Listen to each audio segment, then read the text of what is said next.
चलिए एक एग्जांपल लेते हैं जहाँ पे आपके पास में दो रेक्टेंगुलर फॉर्म गिवन है और आपको क्या करना है, सारे ऑपरेशन परफॉर्म करना है। रेक्टेंगुलर से पोलर में कन्वर्ट करना है, पोलर से रेक्टेंगुलर में कन्वर्ट करना है, सारी चीज़ें करके देखते हैं अपन।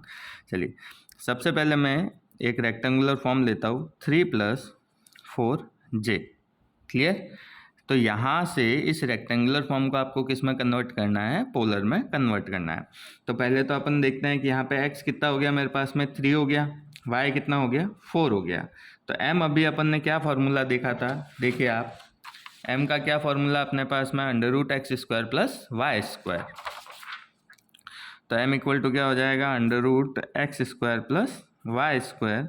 तो √3² + 4²। तो ये बेसिकली आपके पास में कितना आ गया 9 + 16 = 25 and 5। So m is equal to 5। ये आपके पास में मैग्नीट्यूड आ गया, m 5 आ गया।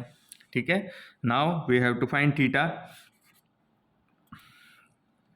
थीटा के लिए आपने क्या लिखा है, देखिए आप फॉर्मूला थीटा इक्वल टू क्या लिखा है आपने, tan इनवर्स y/x। तो what is y and what is x we know, equal to tan inverse y is what 4 and x is 3. Tan inverse 4/3, it will be equal to 53.13 degree. Theta is equal to 53.13 degree. So what will be the polar form of this expression? 5 angle 53.13 degree. This is the polar expression for this rectangular form.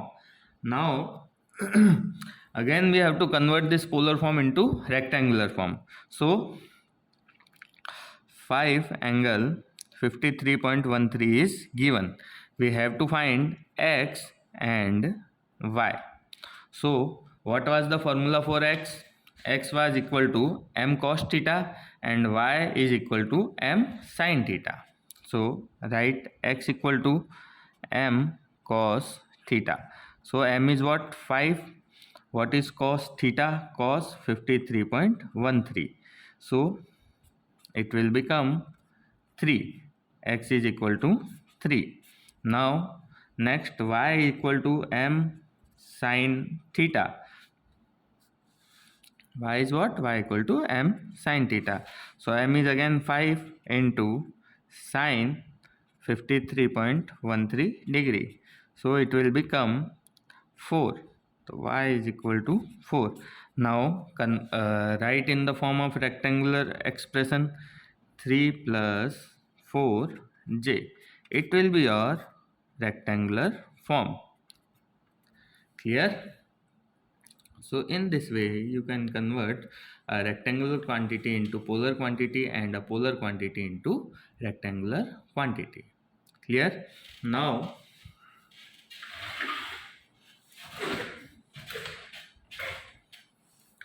let us take two rectangular quantities and convert them into polar quantities and perform the operation of addition, subtraction, multiplication and division. Suppose two quantities are like r1 equal to 3 plus 4j and r2 equal to 6 plus 8j. Clear? These two quantities we have take. Now convert these two into polar form. So what will be the polar form of these two? We have to find the resultant like addition, subtraction, multiplication and division. So 3 + 4j polar form अभी अपन ने निकाली है। 3 + 4j की कितनी आई थी आपके पास में, ये देखो ऊपर निकाल रखी है आपने 5 एंगल 53.13। तो 5 angle 53.13 degree. Similarly for r2 what will be the polar form 6 + 8। Again आप यही एक्सप्रेशन यूज़ करेंगे, x की वैल्यू यहाँ कितनी हो जाएगी 6 हो जाएगी, y की वैल्यू 8 हो जाएगी। आप इसको x² + y² अंडर रूट करके निकालेंगे तो यहाँ पे आपके पास में कितना आ जाएगा 10 और एंगल कितना आ जाएगा अगेन 53.13 डिग्री। क्लियर? अब आपको क्या करना है r1 + r2। तो r1 + r2 करेंगे आप 3 + 4j + 6 + 8j। तो इसमें जो रियल वाले पार्ट हैं वो क्या है 3 + 6 हो गए प्लस j को आपने कॉमन लिया तो 4 + 8 हो गया। तो ये कितना हो गया 6 + 3 9 प्लस 8 + 4 12, ये 12 है। ये आपके पास में रिजल्टेंट आ गया है दोनों का सम। ये आपके पास किस वैल्यू है R1 + R2 की वैल्यू है। सिमिलरली अब अपन निकालते हैं R1 - R2। क्लियर। तो R1 आपके पास में कितना है 3 + 4j, माइनस क्या करना है आपको R2 माइनस करना। R2 कितना है 6 + 8j, तो इसको लिखेंगे अपन 3 + 4j -6 -8j। तो ये क्या हो गया 3 - 6 + j 4 - 8, तो ये हो गया आपके पास में -3 - j 4, और you can write -3 + j -4. This will be the resultant of R1 - R2. Clear? Now what we have to do? We have to multiply and divide these two quantities. So we already converted these two quantities into polar form. Here are the polar form of 3 + 4j is 5 angle 53.13 degree, and polar form for 6 + 8j is 10 angle 53.13 degree. Clear? So what we are doing, P1 multiplied by P2. When we have to multiply two rectangular quantity, first of all we will convert them into polar quantity, then we will multiply. So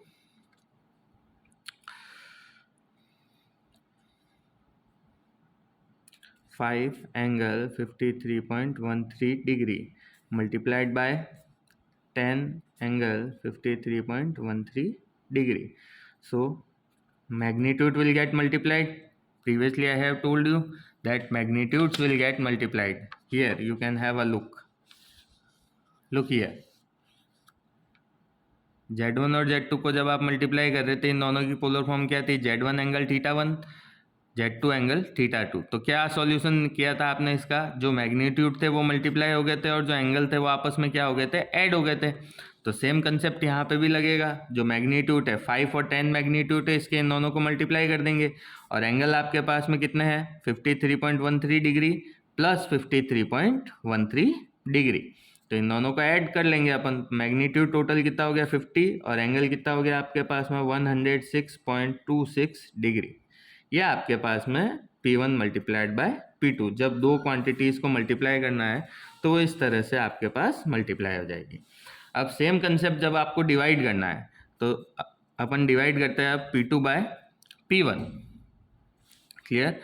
तो P2 अपने पास में कितना है 10 angle 53.13 degree, and P1 कितना है आपके पास में 5 angle 53.13 degree. तो अभी अपन ने देखा है कि जब दो क्वांटिटीज़ को डिवाइड करना है तो डिवाइड के केस में क्या कंसेप्ट लगता है कि उन दोनों के मैग्नीट्यूड तो आपस में डिवाइड हो जाता है और उनके एंगल आपस में क्या हो जाता है, सब्ट्रैक्ट हो जाते हैं। ठीक है, तो वही कंसेप्ट यहाँ यूज़ करेंगे अपन। तो मैग्नीट्यूड 10 है, 5 है, डिवाइड हो गया आपके पास में, और एंगल क्या हो जाएंगे, सब्ट्रैक्ट हो जाएंगे। तो 53.13 डिग्री माइनस 53.13 डिग्री, सो 10/5 2 एंगल 0 डिग्री। तो ये आपके पास में डिवाइड के केस में पोलर फॉर्म। क्लियर।